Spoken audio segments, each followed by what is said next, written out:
कराची में जेतिरो त कारोबार आहे या जेतिरा रोज़गार जा हिते ज़रिया आहिनि माण्हुनि जे लाइ, फुड पांड आहे, बाइकी आहे, या इन खां अलावा काफ़ी अहिड़ियूं शयूं आहिनि जंहिंमें माण्हुनि खे रोज़गार मिले थो, या इंडस्ट्रियल एरिया बि हिते काफ़ी घणो आहे जंहिंमें कारोबार मिले थो। हर क़ौम जो माण्हू जेको आहे हुते कमुकारु करे थो।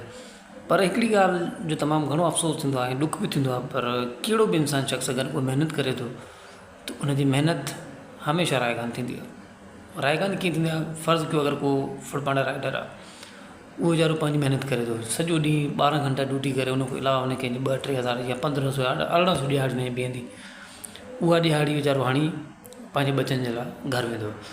पर अक्सर अहिड़ा वारदात थींदा आहिनि कराची में, जीअं हीअ तस्वीर तव्हां ॾिसी रहिया आहियो, फुड पांड जो राइडर आहे, सरेआम वीचारे खां फुर कई थी वञे, जंहिंमें उनजी मोबाइल आहे।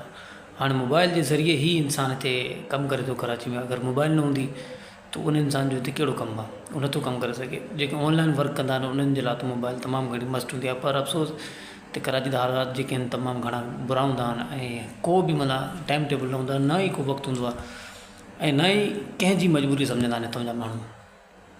फ़र्ज़ु करे तव्हांजे घर में कोई हिकिड़ो ई शख़्स अगरि कमाइण वारा आहिनि, उनखे बि किथे बि को बि डकैत मिली वियो त उहो जेको आहे उनखे लुटियूं हले वेंदो।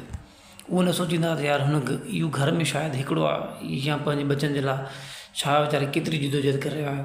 ख़ुदा रा इन शयुनि ते कंट्रोल कयो वञे, कराची जी आवाम खे हक़ीक़त में रिलीफ ॾिनो वञे ऐं कराची आवाम खे सेफ रखियो वञे, जीअं हू पंहिंजे बचनि जे लाइ अकेला जो रोज़गार कनि।